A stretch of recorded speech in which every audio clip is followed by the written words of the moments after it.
Bonjour à tous et bienvenue sur ce brief crypto de ce mardi 9 septembre.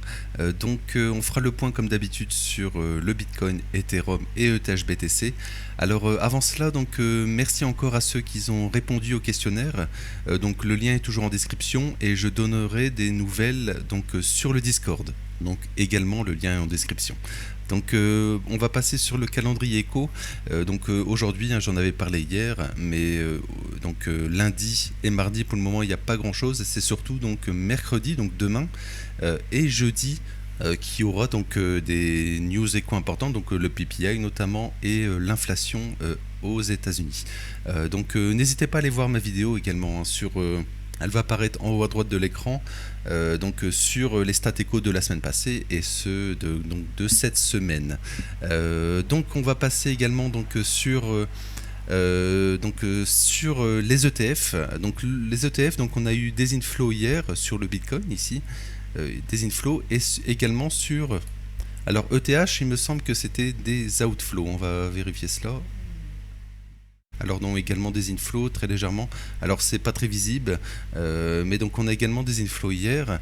On va passer aux liquidations, mais liquidation c'est toujours la même chose. On est toujours dans ce cluster de 114 000.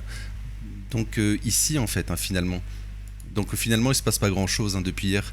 La vidéo sera peut-être un peu rapide aujourd'hui, mais on laisse toujours ces equal à high ici, et on est toujours dans ce ici. De ce cluster ici à 114 000. Moi je pense qu'on va aller. La question c'est est-ce qu'on va aller d'abord au sud, peut-être faire une prise de liquidité ici et rebondir ensuite, ou soit on va faire l'inverse, et ce qui serait le scénario négatif, ça veut dire qu'on va aller au nord avant, dans ce Fair Value Gap Weekly ici, Fair Value Gap Weekly et l'AFVG ici daily, et le cluster qu'on vient de voir ici des 114 000 dollars. Est-ce qu'on va faire ça pour ensuite justement faire un sommet descendant et aller plus bas ensuite? C'est vraiment la question. Hier il s'est pas passé grand chose sur les cryptos en fait, sur Bitcoin, Ethereum c'est bien pire encore. Est-ce qu'on va chercher le plus haut de la semaine passée dans le Fair Value Gap ici pour ensuite continuer à la baisse, ou est-ce qu'on va faire l'inverse, surtout avant les stats éco finalement, les stats éco de demain et de jeudi. Pour le moment ça ressemble plus finalement à une sorte de distribution, on va dire, peut-être aller chercher au nord et ensuite justement parce que le prix n'a pas vraiment de force si vous regardez en unité plus courte, finalement on range alors sur Ethereum on va le voir après, mais on est quasiment dans la bougie de lundi de la semaine passée, il se passe vraiment pas grand chose. Mais je pense que ces niveaux seront retestés, et la question c'est encore une fois, est-ce qu'on va faire ça pour aller plus bas, ou est-ce qu'on va faire l'inverse, ce qui serait positif, d'aller chercher en bas au sud avant pour ensuite aller chercher au nord, et si on va chercher au nord on ira peut-être un peu plus haut, peut-être on va dépasser ce Fair Value Gap weekly et daily aussi, mais ça pour le moment on n'y est pas. Pour le moment il y a zéro prise de liquidité, il se passe pas grand chose. On va passer sur ETH. ETH on est encore, on va dire, on avait testé la base ici de lundi, voilà, la bougie de lundi ici. On est venu la semaine passée, mais on reste en gros dans cette bougie de range, il se passe vraiment pas grand chose comme vous pouvez le voir depuis plusieurs jours. Il faudra faire attention. Alors c'est sur ETH et BTC, on va revenir également après.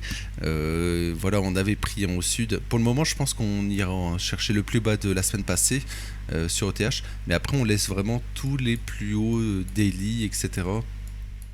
On laisse vraiment des plus hauts, et tout ça c'est des prises de stop finalement. Les gens qui shortent laissent leur stop ici, je pense qu'on prépare de la force pour aller tout simplement les liquider tout simplement. Vraiment ça sera des niveaux importants, et si on va chercher au sud avant, c'est-à-dire le plus bas de la semaine passée ici, je pense que ça serait très positif pour faire une continuation haussière. On est toujours dans le Fair Value Gap Daily ici, voilà, fair value gap daily, on est toujours dedans. Donc voilà, on est en train de ranger finalement, et il se passe vraiment pas grand chose. Les bols de Bollinger sont totalement comme neutres. Voilà, donc je vais pas passer trop longtemps finalement sur ETH, parce que vraiment il se passe pas grand chose depuis hier. Voilà, si je regarde en 1 heure, pour le moment voilà, on reste dans le fair value gap 1 heure ici. Pour le moment on a une réaction, donc techniquement on devrait aller chercher au sud et également ici les niveaux ici. Voilà, donc je vais passer sur ETH BTC ici. Voilà, ETH BTC, donc c'était très intéressant parce que hier, donc après le brief, on a eu donc la prise du plus bas de la semaine passée. Regardez, plus bas de la semaine passée, on a une réaction et donc on l'a été le retester. Donc je pense que c'était à l'Open US, oui, vers l'ouverture des marchés US. Donc on a été le retester. Donc c'est très intéressant parce qu'on a été chercher donc le plus bas de la semaine passée ici. Voilà, plus bas de la semaine passée a été pris. Et donc également, on est toujours dans ce fair value gap ici. On en parle depuis des semaines, enfin depuis 2 semaines. On est toujours, on a push tout simplement sur une bougie et là on met 2 semaines à la retracer. Donc pour le moment, je pense c'est assez positif. Ça révèle qu'il y a des acheteurs et des acheteurs comme sur ETH. Sur ETH, en fait, des acheteurs qui achètent tout simplement les dips ici. Et donc il y a une sorte de force. Et donc moi je pense qu'on peut rebondir sur ETH et peut-être dans la moindre mesure BTC, mais peut-être moins finalement. Tout simplement parce que ETH BTC peut aller chercher donc également un nouveau plus haut. Et donc on l'avait vu, il y avait environ 10% de hausse, un peu plus. On va regarder. Ouais, c'était 15% environ, donc 15% de hausse, donc sur ETH similaire, et donc sur ETH ça ferait donc un nouveau plus haut ici sur ETH également, donc sur le CME on en avait parlé ici. Voilà, on n'était pas venu chercher l'ATH sur le CME ici sur ETH, donc ça voudrait dire qu'on irait chercher l'ATH sur le CME et également sur ETH en euros. En euros également, on s'est arrêté juste avant, donc ça ferait penser, donc on irait le chercher. Donc c'est tout simplement, ça serait une distribution, on va dire. Enfin, on irait tout simplement donc retracer à la hausse. Et donc au vu des bols de Bollinger, on pourrait donc espérer un mouvement assez important et peut-être aller chercher donc peut-être les 5500 qui est. Voilà, je vais passer sur le CME encore une fois.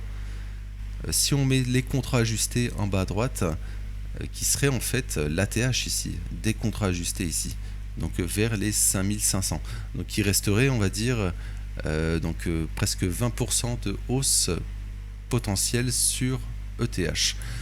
Voilà, donc je vais terminer sur ETH BTC ici.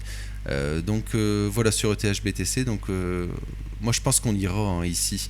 On s'est arrêté juste avant le fair value gap mensuel ici. Donc moi je pense qu'on ira faire ça. Et là il faudra faire très attention. Il faudra prendre des profits ici, parce qu'on pourrait très bien faire un double top et ensuite retracer.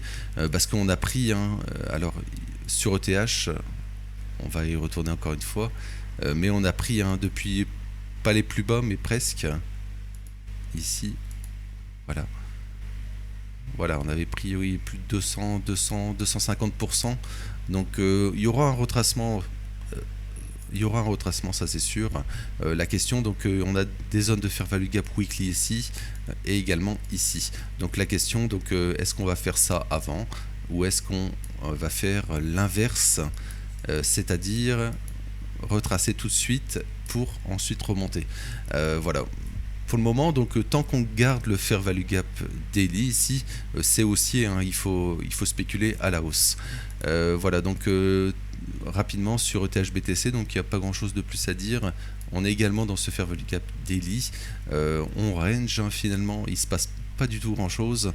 Donc le fait en fait d'avoir été cherché au sud avant m'invite à penser qu'on pourrait donc aller chercher finalement les plus hauts ensuite. Voilà, je vais supprimer tout cela et donc je vais m'arrêter là pour aujourd'hui. Donc encore une fois, merci à ceux qui ont rempli le questionnaire et merci à ceux qui le feront. Le lien est toujours en description. N'oubliez pas le Discord et également donc n'hésitez pas à vous abonner et à liker pour soutenir cette vidéo. Donc je vous souhaite une belle matinée, une belle journée et merci.